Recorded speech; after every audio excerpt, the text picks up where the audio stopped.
பிரியமானவர்களே, இயேசு கிறிஸ்துவின் நாமத்தில் உங்களை எல்லாருக்கும் என்னுடைய அன்பின் வாழ்த்துக்கள்.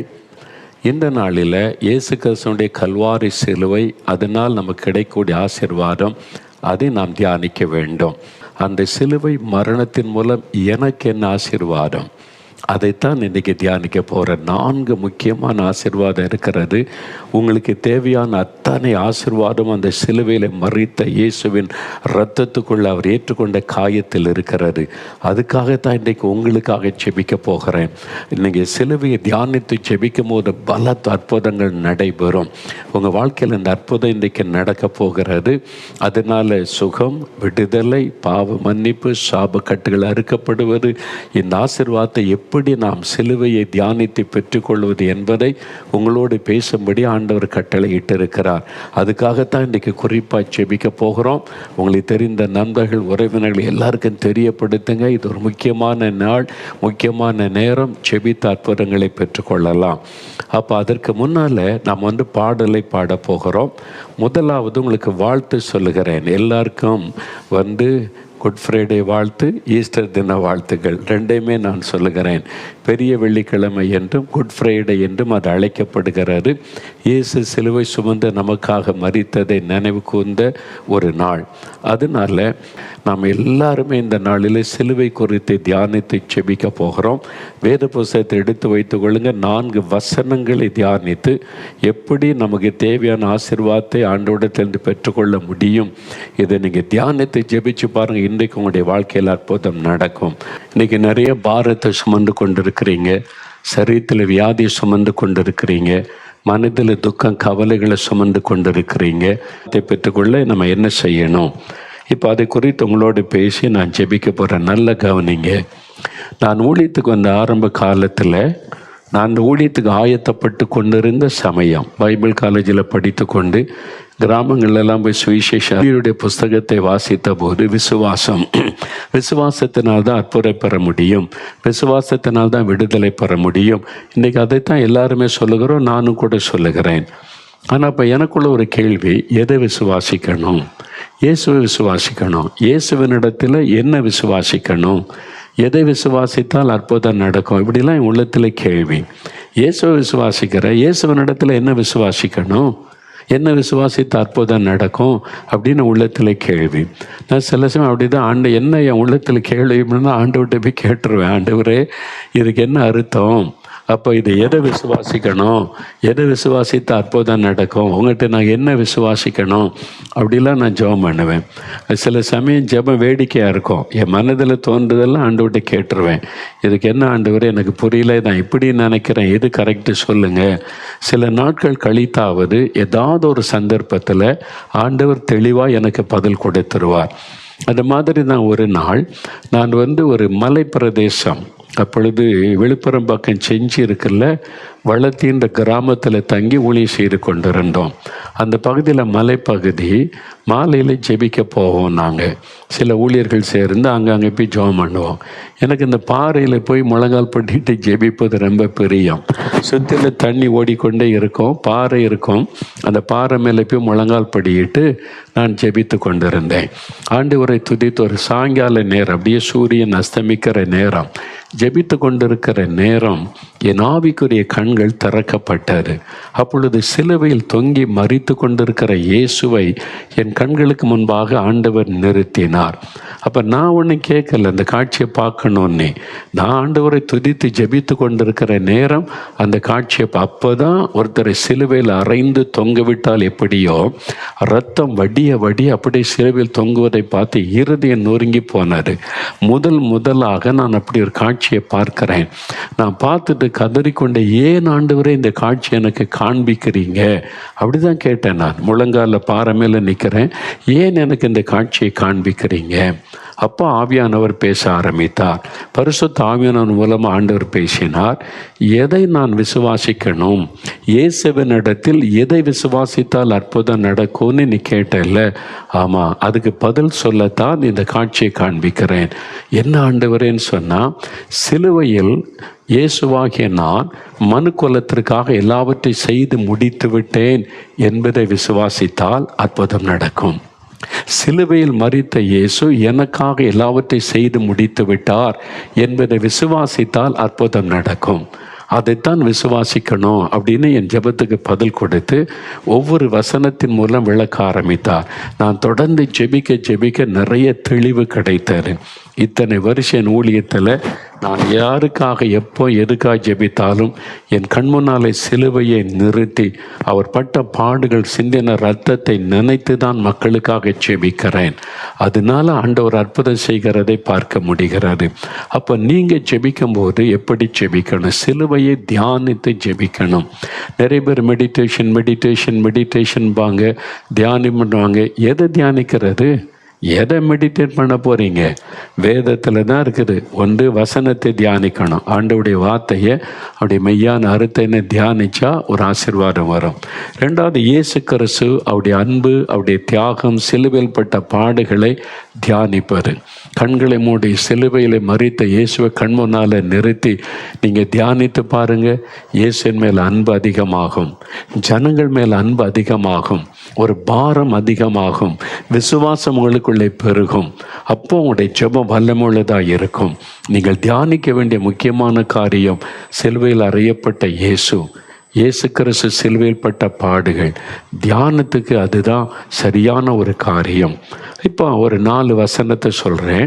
அதை தியானித்து ஜெபிக்கும் போது என்ன நடக்கும்? முதலாவது 1 பேதுரு 2ஆம் அதிகாரம் 24வது வசனம். 1 பேதுரு 2ஆம் அதிகாரம் 24வது வசனம் பாருங்கள். நாம் பாவங்களுக்கு செத்து நீதிக்கு பிழைக்கும்படிக்கு இயேசு கிறிஸ்து தாமே தமது சரீரத்திலே நம்முடைய பாவங்களை சிலுவையின் மேல் சுமந்தார், அவருடைய தழும்புகளால் குணமானீர்கள். இந்த வசனம் சொல்லுகிறது, நாம் பாவங்களுக்கு செத்து நீதிக்கு பிழைக்கும்படி இயேசு கிறிஸ்து தாமே நம்முடைய பாவங்களை தம்முடைய சரீரத்தில் சிலுவையின் மீது சுமந்தார். அப்போ இயேசு சிலுவையில் அறையப்பட ஒப்பு கொடுக்கப்பட்ட போது ஒரு சிலுவை சுமந்து கொண்டு போனார். இந்த சிலுவை என்கிற அந்த அறையிற பழக்கம் ரோமருடைய ஆட்சி காலம் 2000 ஆண்டுகளுக்கு முன்பாக உலகத்தின் பெரும்பகுதிகளை இந்த ரோம சாம்ராஜ்யம் அவங்க தான் ஆட்சி செய்து வந்தாங்க. எப்படி இங்கிலாந்து வெள்ளைக்காரங்க ஒரு காலத்தில் உலகத்தின் பல பகுதிகளை ஆண்டாங்களோ அதே மாதிரி 2000 வருஷத்துக்கு முன்னால் இயேசுவின் நாட்களில் ரோமர்கள் அவங்க ரொம்ப ஒரு மாதிரி ஸ்ட்ராங்கான ஆட்கள். யாருக்கும் இறக்கம் காட்ட மாட்டாங்க. அரசாங்கத்தை எதிர்த்து கலகம் பண்ணினா, கொடூரமான குற்றங்களை செய்தா பலவிதமான தண்டனைகள் வச்சுருந்தாங்க. வாரினால் அடித்து ரத்தம் வர அவங்களை சிறுமைப்படுத்துவது. அது மாத்திரமல்ல, சிலுவையில் அறைந்து ஒருவனுக்கு கொலை செய்வது மரண தண்டனை. சிலுவையில் அறைந்து கொல்லுகிற ஒரு மரண தண்டனை. அது இல்லாதபடிக்கு பிணத்தை எடுத்து ஒரு மனுஷனுடைய சரீரத்தில் இணைத்து கட்டி விட்டு விடுவாங்க. அந்த பிணம் ஒரு அழுகி கொண்டிருக்கிற பிணத்தை உடம்பில் சுமந்து கொண்டு அலைவான். யாரும் அவனை காப்பாற்ற முடியாது, விடுவிக்க முடியாது. அது ஒரு தண்டனை. இப்படி பலவிதமான வினோதமான தண்டனைகள் இந்த ரோமருடைய ஆட்சி காலத்தில் அரசாங்கம் வைத்திருந்தது. அப்போ இயேசுவின் நாட்களில் அது இருந்தது. அப்போ இயேசு கிறிஸ்து ஒரு குற்றமும் செய்யாதவர். அவர் மீது அரசாங்கத்துக்கு விரோதமாய் கலகம் செய்வதாக பொய்யான குற்றம் சாட்டி அந்த ரோம கவர்னர் பிலாத்துக்கு முன்னால் நிறுத்தினாங்க. அவருக்கு தான் மரண தண்டனை கொடுக்க அதிகாரம். அவர் விசாரித்து பார்த்துட்டு இவர்கள் ஒரு குற்றத்தை நான் காணவில்லை என்று சொல்லிட்டார். சாட்சியெல்லாம் பொய் சாட்சியா இருக்குது, அவர் குற்றமே செய்யவில்லை விசாரித்துட்டு அவர் சொல்லுகிறார். ஆனால் இந்த யூத மத தலைவர்கள் எழும்பி, நீங்கள் இவருக்கு மரண தண்டனை கொடுக்காட்டா ரோமாபுரியில் இருக்கிற சீசருக்கு நாங்கள் கடிதம் எழுதுவோம், நீங்கள் இங்கே தப்பு பண்ணுறீங்க, ஒரு தவறான ஆளுக்கு உதவி செய்கிறீங்க, இன்னொருவர் தன்னை ராஜான்னு சொல்கிறார் உதவி செய்கிறீங்கன்னு உங்களுடைய பதவியை இழக்க நேரிடுன்னு மிரட்டல் மாதிரி பேசுகிறாங்க. அதனால் அவர் பார்த்தார், எதுக்கு நம்முடைய பதவியை இழக்கணும், சரி உங்கள் பாடப்பா, நான் கை கழுவிடுறேன், எனக்கு அதுக்கு சம்பந்தம் இல்லைன்னு சொல்லி சிலுவையில் அறைய ஒப்பு கொடுத்தார். குற்றமற்றவர் நீ தெரிந்தும் விசாரித்து விட்டு குற்றமே செய்யாதவர் என்று ஜட்ஜ்மெண்ட் எழுதின பிறகும் தண்டனைக்கு உட்படுத்தப்பட்டவர் இயேசு. ஏன் தெரியுமா? அவரே தன்னை மரணத்துக்கு ஒப்பு கொடுத்தார். அவரை யாரும் சிலுவையில் அறைந்து கொல்ல முடியாது. அவர் சொல்லுகிறார், என் ஜீவனை கொடுக்கும் அதிகாரம் உண்டு, திரும்ப எடுக்க அதிகாரம் உண்டு. அவரே தன்னை சிலுவை மரணத்துக்கு ஒப்பு கொடுத்தார். கலாத்தியர் 1ஆம் அதிகாரம் 4ஆம் வசனம், தீத்து 2:14 இயேசு தம்மை தாமே ஒப்பு கொடுத்தார். அதே மாதிரி எபேசியர் 5:2 அப்படி வாசிக்கிறோம். அவரே சிலுவையில் அறையப்பட தன்னை ஒப்பு கொடுத்தார். எதுக்காக? உங்களுக்காக, எனக்காக, முழு மனுக்குலத்திற்காக. எதற்காக தன்னை சிலுவையில் ஒப்பு கொடுக்கணும் அப்படின்னா, அவர் தான் பரிகாரி. பாவத்துக்கு பரிகாரி, சாபத்துக்கு பரிகாரி, தோஷத்துக்கு பரிகாரி, வியாதிக்கு பரிகாரி. இப்படி ஒன்று வந்துட்டால் பரிகாரம் செய்யணும்னு சொல்கிறாங்கல்ல. வசனத்தில் சொல்லப்படுகிறது இயேசு கிறிஸ்து பரிகாரி. நானே உன் பரிகாரியாக இருக்கிற கர்த்தர்னு சொல்லி இருக்கிறார். அப்போ பரிகாரத்துக்காக பலி செலுத்தப்படணும். அது மூலமாக தான் மக்களுக்கு மீட்பு, ஒரு விடுதலை உண்டாக முடியும். இயேசு கிறிஸ்து தன்னை அந்த பலியாக அர்ப்பணித்து கொண்டார். பரிகார பலியாக தன்னை அர்ப்பணித்து, இந்த மக்களுடைய பாவம் என் மீது வரட்டும், அந்த பாவத்தை நான் சுமக்கிறேன் என்று ஏற்றுக்கொண்டார். அதனால அவர் மீது ஒரு பார சிலுவை வைத்தாங்க.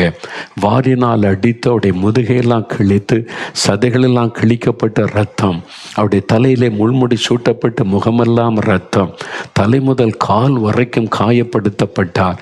அவர் மீது ஒரு பார சிலுவையை வைத்தாங்க. சுமார் 150 கிலோ எடையுள்ள ஒரு மரச்சிலுவை என்று சொல்லப்படுகிறது. எத்தனை முறை தடுமாறி விழுந்தார். அடித்து இழுத்து கொண்டு போனாங்க. நன்மை செய்த ஆண்டவருக்கு, அற்புதம் செய்த இயேசுவுக்கு, தீமையே செய்யாதவருக்கு அடியும் உதையும் இரத்தம் சிந்துதலும் அதை மகிழ்ச்சியோடு ஏற்றுக்கொண்டார். ஏன் தெரியுமா? இந்த ஜனங்களுடைய பாவம் மன்னிக்கப்பட அவருடைய பாவத்தை நான் சுமக்கிறேன். அப்படிதான் வசனம் சொல்லுகிறாரு. அப்போ இன்றைக்கு உங்களுடைய பிரச்சனை பாவம். பாவம் உங்களுடைய சமாதானத்தை கெடுக்கிறது. பாவம் உங்களை அடிமையாக்கி விட்டது. பாவத்தை விட முடியாமல் தவிக்கிறீங்க. யார் என் பாவத்தை மன்னிப்பார்கள், விடுதலை தருவார் ஏங்குறீங்களா?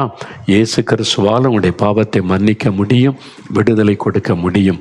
அவர் மட்டும்தான் உங்களுடைய பாவத்தை மன்னித்து விடுதலை தர முடியும். ஏனென்றால் வசனம் சொல்லுகிறது, நாம் பாவங்களுக்கு செத்து நீதிமான்களாய் மாற்றப்படுவதற்கு இயேசு நம்முடைய பாவங்களை தம்முடைய சரீரத்தில் சிலுவையில் சுமந்தார். நீங்கள் சிலுவைக்கு முன்னால் நின்று அந்த இயேசுடைய பாவத்தை சுமந்து விட்டதை விசுவாசித்து, இயேசுவே என் பாவத்தை சுமந்துட்டீங்க, நான் விசுவாசிக்கிறேன், என்னை மன்னிச்சிருங்க, உங்களுடைய பரிசுத்தமுள்ள இரத்தத்தினால இருதயத்தை கழுவிருங்கன்னு ஜெபிச்சிங்கன்னா, இயேசு கிறிஸ்துவின் ரத்தம் சகல பாவங்களை நீக்கி சுத்திகரிக்கும். உங்களுடைய பாவத்தை அறிக்கையிடும் போது தான் அவர் மன்னிக்க முடியும். அதனால நான் பாவம் செய்துட்டேன், எனக்குள்ள இந்த பாவம் இருக்கு, மன்னிச்சிருங்க ஆண்டவரே, உங்கள் ரத்தத்தினால கழுவுங்க இயேசுவேன்னு கேளுங்க. இயேசு அந்த சிலுவையில் பட்ட பாடுகளை நினைத்து உடனே உங்களை மன்னித்து உங்களுக்கு குற்ற மனசாட்சியை மாற்றி மெய்யான சமாதானத்தை உள்ளத்தில் தருவார். பாவ கட்டுகள் அறுக்கப்பட்டு புதிய வாழ்க்கை தருவார். இன்றைக்கு அந்த ஆசீர்வாதத்தை நீங்கள் பெற்றுக்கொள்ள முடியும். பாவி என்று யாரையும் அவர் புறம்பே தள்ள மாட்டார். பாவியாக இருந்தாலும் நீ வா என்னிடத்தில், நான் உன் பாவத்தை சுமந்து விட்டேன், இனி நீ பாவி அல்ல, நான் உன்னை பரிசுத்தமாக்குகிறேன் என்று அழைக்கிற ஆண்டவர். எனக்கு தெரிந்த ஒரு சகோதரன் தன் பாவத்தை உணர்ந்து ஆண்டவரே என் பாவத்தை மன்னின்னு ஜெபித்த போது, அந்த பாவத்தின் பாரம் அழுத்தினதுனால நான் எவ்வளோ பாவம் செய்திருக்கிறேன், ஐயோ நான் செய்த பாவத்துக்கு எனக்கு புற்றுநோய் வரட்டும், நான் செய்த பாவத்துக்கு எனக்கு குஷ்டரோக வியாதி வரட்டும், ஆண்டவரே என்னை தண்டின்னு அழுது ஜெபித்தாராம். அப்பொழுது இயேசு அவருக்கு தோன்றி சொன்னார், மகனே, உன் பாவத்துக்காக தண்டனையை நான் சிலுவையில் ஏற்றுக்கொண்டேன், உனக்காகத்தான் அடிக்கப்பட்டேன், ரத்தம் சிந்தினேன், இனி நீ தண்டிக்கப்பட வேண்டியதில்லை, நான் உன்னை மன்னிக்கிறேன், இனி பாவம் செய்யாத என்னை புது இருதயத்தை கொடுத்து ஆசீர்வதித்தார். அதே மாதிரி தான் இயேசு சொல்லுகிறார், உன் பாவத்தை நான் சுமந்துட்டேன் சிலுவையில், உன்னை மன்னிக்கிறேன், விடுதலை கொடுக்கிறேன்னு சொல்லுகிறார். இன்றைக்கு ஒப்பு கொடுத்து ஜெபிச்சிங்கன்னா உங்களுடைய வாழ்க்கையில் பாவத்திலிருந்து விடுதலை. இரண்டாவது, பரிசுத்த மத்தேயு எழுதின சுவிசேஷம் 8:17 பரிசுத்த மத்தேயு 8:17 பாருங்க. இயேசு கிறிஸ்து தாமே நம்முடைய பலவீனங்களை ஏற்றுக்கொண்டு நம்முடைய நோய்களை சிலுவையில் சுமந்தார். இயேசு கிறிஸ்து தாமே நம்முடைய பலவீனங்களை ஏற்றுக்கொண்டு நம்முடைய நோய்களை சுமந்தார். அப்போ சிலுவையில் நம்முடைய பாவத்தை மட்டும் அவர் சுமக்கவில்லை. அந்த மரச்சிலுவை சுமந்து கொண்டு போகும்போது ஒரு மரச்சிலுவை அல்ல, நம்முடைய பாவங்கள் அக்கிரமங்கள் இந்த சிலுவையில் சுமந்தார். நம்முடைய நோய்கள் பலவீனங்களை சிலுவையில் சுமந்தார். மனிதனை பாதிக்கிற இன்னொரு விஷயம் வியாதிகள், பலவீனங்கள். இந்த ஏதோ ஒரு வியாதி உங்களை பாதிக்கிறது. கேன்சர் வியாதி, ஆஸ்துமா வியாதி, சிறுநீரக பாதிப்பு, கல்லீரல் பாதிப்பு, நுரையீரல் பாதிப்பு, எலும்புகள் நரம்புகள் பாதிப்பு, ஏதோ ஒரு வியாதி உங்களை வலியை உண்டாக்குது, வேதனை உண்டாக்குது. இல்லை, சிலுவையில் அந்த வலிகளை இயேசு சுமந்தார், அந்த வேதனைகளை இயேசு சுமந்தார். அவர் சிலுவையில் அறையப்படுவதற்கு முன்பாக சரீரத்தை அடித்து கிழித்தார்கள். தலை முதல் கால் வரைக்கும் அவருடைய சரீரம் காயப்படுத்தப்பட்டது. அவருடைய இரத்தத்தின் மூலம் பாவம் மன்னிப்பு. அப்படின்னா சிலுவையில் இரத்த சிந்தனை போதுமே? இல்லை, சரீரம் முழுவதும் காயங்கள். எதற்காக அவர் காயப்படுத்தப்பட்டார், நொறுக்கப்பட்டார்? எதற்காக அவர் தன் சரீரத்தை நொறுக்க ஒப்பு கொடுத்தார்? நம் சரீரத்தில் இருக்கிற வியாதியின் வேதனைகளை மாற்ற, நமக்கு சுகம் கொடுக்க தன் சரீரத்தை நொறுக்க ஒப்பு கொடுத்தார், அடிக்கப்பட ஒப்பு கொடுத்தார், காயப்படுத்தப்பட ஒப்பு கொடுத்தார். அவருடைய தழும்புகளால் குணமாகிறோம். 1 பேதுரு 2:24 சொல்லுகிறது, இயேசுவின் தழும்புகளால் குணமாக. அவருடைய கையில் இப்பவும் அந்த தழும்பு இருக்கிறது. அந்த தழும்புள்ள கரத்தினால தான் தொட்டு குணமாக்குகிறார். ஏன்னா நம்முடைய நோய்களை சுமந்து விட்டார். உங்களுடைய ஆஸ்துமா வியாதி, கேன்சர் வியாதி, ஆர்த்தரைட்டிஸ் வியாதி, சரீரத்தில் இருக்கிற வலிகள், வேதனைகள் எல்லாவற்றையும் அவர் சிலுவையில் சுமந்து விட்டார். நீங்கள் அதை விசுவாசித்து, என் நோய்களை நீ சுமந்து விட்டீர், இனி நான் சுமக்க தேவையில்லை, உங்களுடைய தழும்புகளால் என்னை குணமாக்குன்னு சொல்லி பாருங்க, உடனே அற்புதம் நடக்கும்.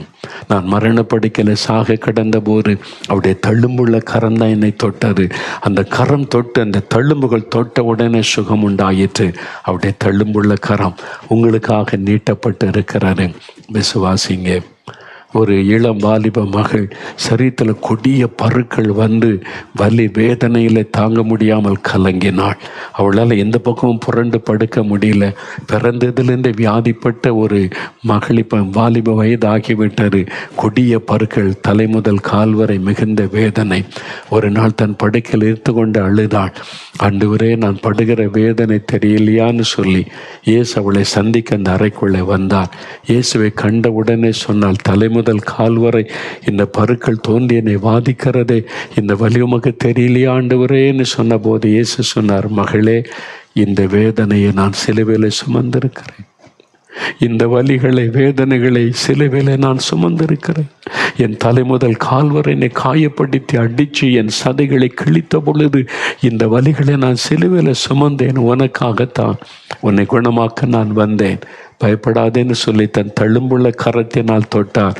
அந்த கட்டிகள், அந்த தோன்றின அந்த பருக்கள் எல்லாம், கட்டிகள் எல்லாம் மறைந்து பூரண சுகம் உண்டானார். நம்முடைய வேதனை அவருக்கு தெரியும். உங்களுடைய வியாதியினால் உண்டாகின வேதனை ஆண்டவருக்கு தெரியும். நீங்கள் சிலுவையில் தொங்குகிற இயேசுவை பார்த்து சொல்லுங்கள், எனக்காகத்தானே என் நோய்களை சுமந்தீர், என்னை குணமாக்கும். என் குழந்தையினுடைய வியாதியை சுமந்தீர், குணமாக்கும். என் மனைவி, என் கணவருடைய வியாதியை சிலுவையில் சுமந்தீர், குணமாக்கும். அதை விசுவாசித்து நீங்கள் ஜெபிங்க, உடனே அவருடைய தழும்புள்ள கரத்தோட அற்புதம் நடக்கும்.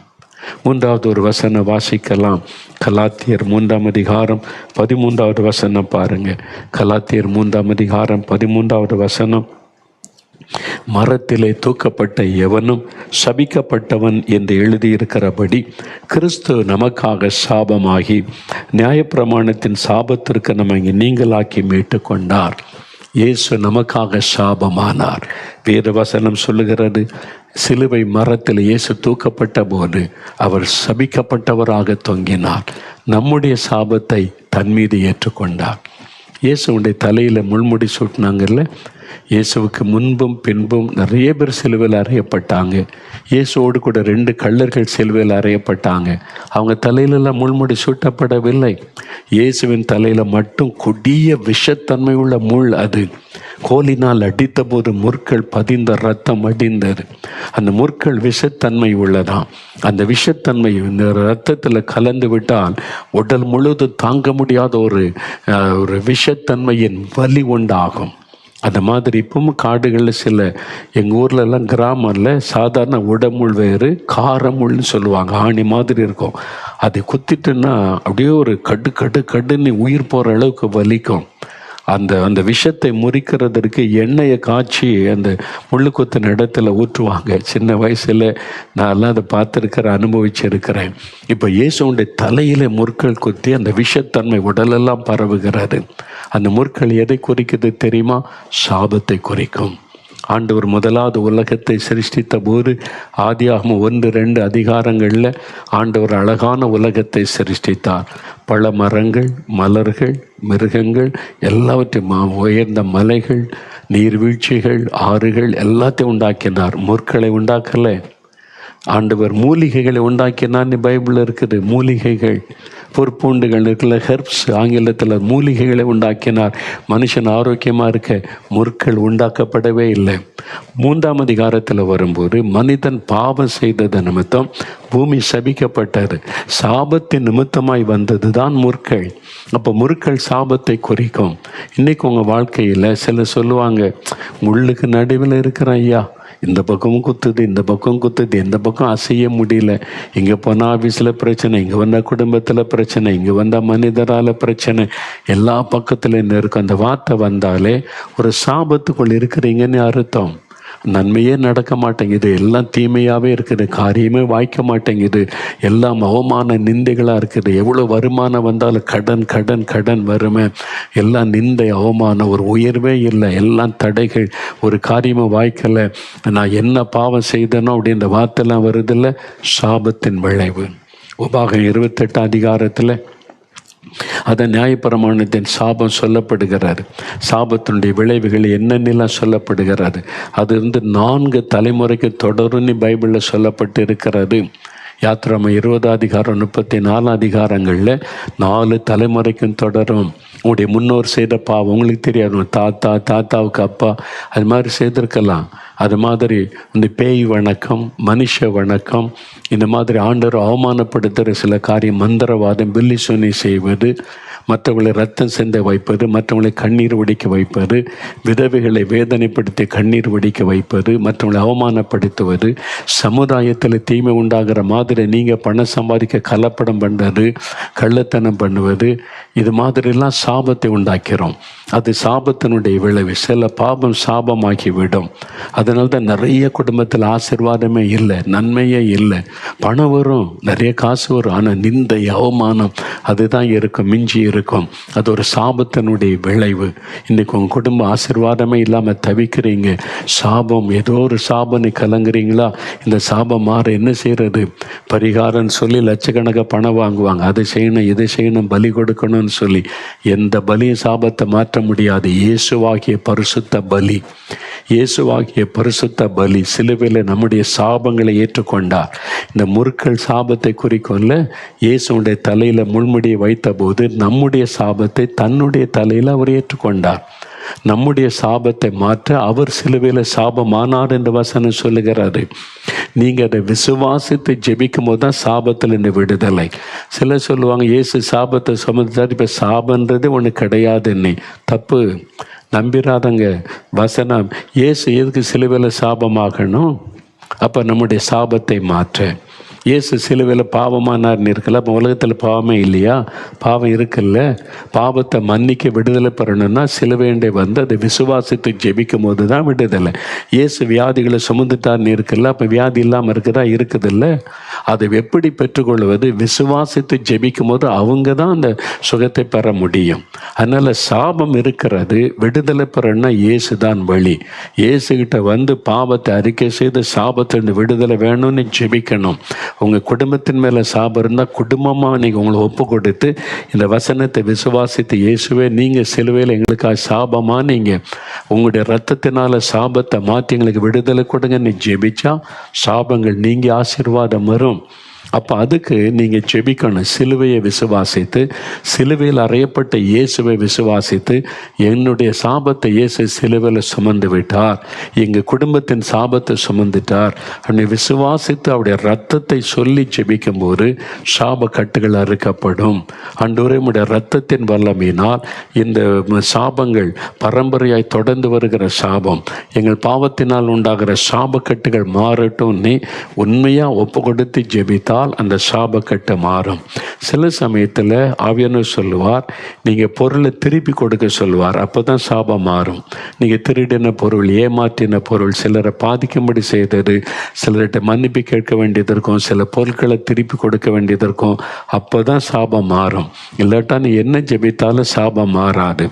அதனால இயேசு சிலுவையில் சாபமானதை விசுவாசித்து உங்களை அவருக்கு ஒப்பு கொடுத்து விசுவாசித்து ஜெபிக்கும் போது அவர் அந்த சாபத்தின் கட்டுகளை அறுத்து அதை ஆசீர்வாதமாய் மாற்றுகிறார். இன்றைக்கி உங்கள் குடும்பத்தில் இருக்கிற சாபத்தை மாற்றி அவர் ஆசீர்வதிக்க போகிறார். அதை விசுவாசிங்க. ஒரு சமயம் ஒரு கணவன் மனைவி என்னை பார்க்க வந்தாங்க. வந்தபோது சொன்னாங்க, யாரும் உங்களுக்கு பில்லி சொல்லி வச்சுட்டாங்க ஐயா அப்படின்னாங்க. ஏன் அப்படி சொல்கிறீங்கன்னு கேட்டேன். நாங்கள் நல்லா வாழ்ந்துருந்தோம், நிறைய வாகனங்கள் இருந்தது, பிஸ்னஸ் செய்தோம், ஆசீர்வாதமாக இருந்தோம். ஒன்றொன்னா நஷ்டமடைஞ்சு இழந்து எல்லாம் அந்த வியாபாரம் ஆசீர்வாதத்தை இழந்துட்டோம். வியாதி ஒரு பக்கம். என் மனைவிக்கே அவருடைய சரீரத்தில் பார்த்திங்கன்னா 4-5 வியாதி. ஹார்ட்டில் ப்ராப்ளம், லங்ஸில் ப்ராப்ளம், லிவரில் ப்ராப்ளம், கை நிறைய மாத்திரை சாப்பிடணும், அப்படி பாதிப்பு. ஒரு மனக்குழப்பம், எப்பவும் ஒரு மனக்குழப்பம், ஒரு பயம், இது மாதிரி ஒரு நிம்மதியே இல்லை. அப்போ யாரோ பெல்லிசுனை செய்துட்டாங்க அப்படின்னு அப்படி தான் அவங்க நினச்சாங்க. ஆனால் அவங்க ஜெபத்துக்கு வந்தபோது சாபத்தை குறித்து செய்தி கேட்டாங்க. இது சாபத்தினால் வந்தது என்பதை அறிந்து கொண்டாங்க. உடனே குடும்பமாக ஆண்டவர்கிட்ட போய் முழங்கால் படிட்டு, ஆண்டவரே எங்கள் பாவத்தை மன்னித்து சாபத்திலேருந்து விடுதலை கொடுங்க, என் குடும்பத்தின் மீது இருக்கிற சாபம் மாறணும், என் முன்னோர்கள் செய்த சில பாவம், அந்த மாதிரி மனுஷ வணக்கம், அதை பேய் வணக்கம், ஆண்டவருக்கு பிரியமில்லாத காரியம், இதெல்லாம் செய்த சாபம் எங்களை மன்னிச்சு விடுதலை கொடுங்கன்னு ஜெபிச்சாங்க. ஆண்டவர் விடுதலை கொடுத்துட்டார். அவங்க வந்தபோது கேட்டேன், விடுதலை ஆகிட்டுன்னு எப்படி சொல்கிறீங்க அப்படின்னு நான் கேட்டேன். அதுக்கு அந்த ஐயா என் மனைவி, அவங்க மனைவி வந்திருந்தாங்க. என் மனைவிக்கு இது மாதிரி 4-5 கொடிய வியாதி, உறுப்பெல்லாம் பாதிக்கப்பட்டு இவ்வளோ மாத்திரை சாப்பிடுவாள், வேதனையோடு சொல்லுவாள், எவ்வளோ நாளுங்க இந்த நரகத்தில் இருக்க போகிறான்னு.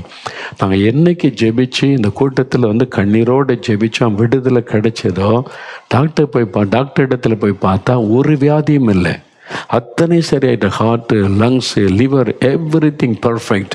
இனி மாத்திரையே வேண்டான்னு சொல்லிட்டாங்க. என்னாச்சு உங்களுக்கு என்பதாய் அப்போ தான் அறிந்து கொண்ட இது சாபத்தினால் வந்த வியாதி. சாபக்கட்டு அறுக்கப்பட்டோன்னே வியாதி மறைந்து விட்டார். சாபத்தினால வியாதி வரும், சாபத்தினால பிசாசு உள்ள நுழைய முடியும்.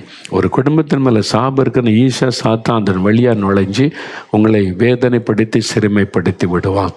அப்போ சாபத்திலிருந்து விடுதலை அடைய உங்களை ஒப்பு கொடுத்து சிலுவையை நீங்கள் விசுவாசித்து இயேசுவே உடைய ரத்தத்தினால் சாபக்கட்டுகள் மாறட்டுன்னு இன்றைக்கு ஜெபிக்கும் போது சாபம் மாறி அது ஆசீர்வாதமாய் ஆண்டவர் மாற்றுவார். கடைசியாக இன்னொரு வசனம் பாருங்கள், ஏசாயா 53ஆம் அதிகாரம் 4வது வசனம் பாருங்கள். இயேசு கிறிஸ்து தாமே நம்முடைய பாடுகளை ஏற்றுக்கொண்டு நம்முடைய துக்கங்களை சுமந்தார். அப்போ சிலுவையில் இயேசு நம்முடைய பாடுகள் துக்கங்களை சுமந்தார். இன்றைக்கி ஏதோ ஒரு துக்கம் உள்ளத்தில் இருக்குது. கடன் பிரச்சனை துக்கம், குழந்தை இல்லை என்ற துக்கம், வறுமை என்ற துக்கம், வேலையில் என்ற துக்கம், அவமான நிந்தைகள், பாடுகள்.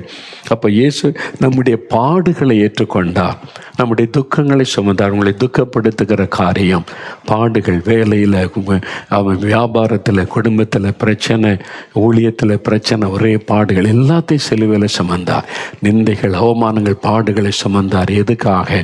நமக்கு விடுதலை கொடுக்க, பாடுகளை மாற்ற, கவலைகளை மாற்ற. அப்போ சகல ஆசீர்வாதமும் இயேசுடைய சிலுவை மரணத்திலிருந்து தான் நமக்கு பெற்றுக்கொள்ள முடியும். பாவத்திலிருந்து விடுதலை, சாபத்திலிருந்து விடுதலை, வியாதிலிருந்து விடுதலை, கவலை, பிரச்சனை, நிந்தை, அவமானத்தின் விடுதலை. இயேசு சிலுவையில் எல்லாத்தையும் சுமந்துட்டாரு அப்படின்னு விசுவாசித்து சிலுவையை நினைத்து சிலுவையில் அறையப்பட்ட இயேசுவை நோக்கி, எனக்காக நீங்கள் சுமந்தீங்க, எனக்கு விடுதலை கொடுங்க, நான் அதை விசுவாசிக்கிறேன்னு சொல்லி ஜெபிச்சு பாருங்க. உடனே ஒரு அற்புதம். இன்றைக்கு உடைய வியாதி மறையும், இன்றைக்கு சாபக்கட்டு அறுக்கப்படும், இன்றைக்கு உடைய பயங்கள் டிப்ரெஷன் எல்லாம் மாறிடும், இன்றைக்கு பாவக்கட்டுகள் அறுக்கப்பட்டு புதிய இருதயம் வந்துடும். அதுக்கு தான் ஜெபிக்க போகிறோம். உங்களுடைய உள்ளத்தில் கை வைத்து, இயேசுவே என்னை மன்னித்ததற்காய் ஸ்தோத்திரம், உங்க இரத்தத்தினால என்னை கழுவினதற்காய் ஸ்தோத்திரம். வாய் திறந்து சொல்லுங்க, இயேசுவே என்னை இரத்தத்தினால கழுவி விட்டீர், மன்னித்து விட்டீர், உமக்கு ஸ்தோத்திரம். ஆண்டவரை துதிங்க, துதிங்க, வாய் திறந்து ஆண்டவரை துதிங்க. அவர் நமக்காக சிலுவையில் சாபமானார் என்று வசனம் சொல்லுகிறாரு. சாபத்திலிருந்து எனக்கு விடுதலை வேணும், அப்படி செபிங்க. சாபம் இருதயத்தில் கை வைத்து, எங்கள் குடும்பத்தின் மீது இருக்கிற சாபங்கள் மாறட்டும். இயேசுவே நீங்கள் சிலுவையில் எனக்காக எங்களுக்காக சாபமானீர், என் குடும்பத்தின் மீது இருக்கிற சாபங்கள் மாறணும், பரம்பரையாய் தொடர்ந்து வரக்கூடிய சாப கட்டுகள் மாறணும். இயேசுவின் இரத்தத்தின் வல்லமையினால் சாபங்கள் மாறட்டும், இயேசுவின் இரத்தத்தின் வல்லமையினால் சாப கட்டுகள் அறுக்கப்படட்டும், இயேசுவின் இரத்தத்தின் வல்லமையினால் பரம்பரை சாபங்கள் மாறட்டும், இந்த பாவத்தினால் உண்டான சாபங்கள் மாறட்டும். அப்படி சொல்லி ஜெபிங்க, சொல்லுங்க வாய் திறந்து. என் குழந்தை மேல வந்திருக்கிற சாப கிரியை அழிக்கப்படட்டும், எங்கள் குடும்பத்தை தொடர்கிற சாபத்தின் வல்லமை இயேசுவின் நாமத்தில் அழிக்கப்படட்டும், இயேசுவின் இரத்தத்தின் வல்லமையினால் சாபங்கள் நீங்கட்டும். நீங்க ஜெபிக்க ஜெபிக்க உங்களுக்கு விடுதலை, சாபத்தில் இந்த விடுதலை, சாப கட்டுகள் அறுக்கப்பட்டு கொண்டு இருக்கிறது. இயேசுவுக்கு ஸ்தோத்திரம் என்று ஆண்டவரை மகிமைப்படுத்துங்கள். இயேசுவுக்கு ஸ்தோத்திரம் உண்டாகட்டும். இப்பொழுது எல்லாம் வலதுகரம் உயர்த்தி 4 வசனங்கள், 4 காரியங்களை வைத்து ஜெபித்த சிலுவை பார்த்து பாவத்தை சுமந்து விட்டார், அவருடைய நோய் பலவீனத்தை சுமந்து விட்டார், சாபங்களை சுமந்து முடித்து விட்டார், பாடுகள், நிந்தை, அவமானத்தை சுமந்து முடித்து விட்டார். உங்கள் குடும்பத்தில் இருக்கிற எதுவாக இருந்தாலும் பிரச்சனை, அதெல்லாம் இயேசுவின் இரத்தத்தினால் மாறுகிறது. இப்போ கரமையத்தை ஸ்தோத்திரம் பண்ணுங்க. இயேசுவே உடைய இரத்தத்தின் வல்லமையினால் எங்களுக்கு விடுதலை தந்ததற்காய் ஸ்தோத்திரம், மாற்றத்தை உண்டாக்கினதற்காய் ஸ்தோத்திரம், ஆசீர்வாதத்தை நான் பெற்றுக்கொண்டேன் என்று விசுவாசிக்கிறேன். இன்று முதல் மாற்றத்தை பார்க்க போகிறேன். இப்பொழுதே மாற்றம் எனக்குள் வந்துவிட்டதற்காய் ஸ்தோத்திரம், ஸ்தோத்திரம். இயேசு கிறிஸ்துவின் நாமத்தில் ஜெபிக்கிறோம். ஆமேன், ஆமேன்.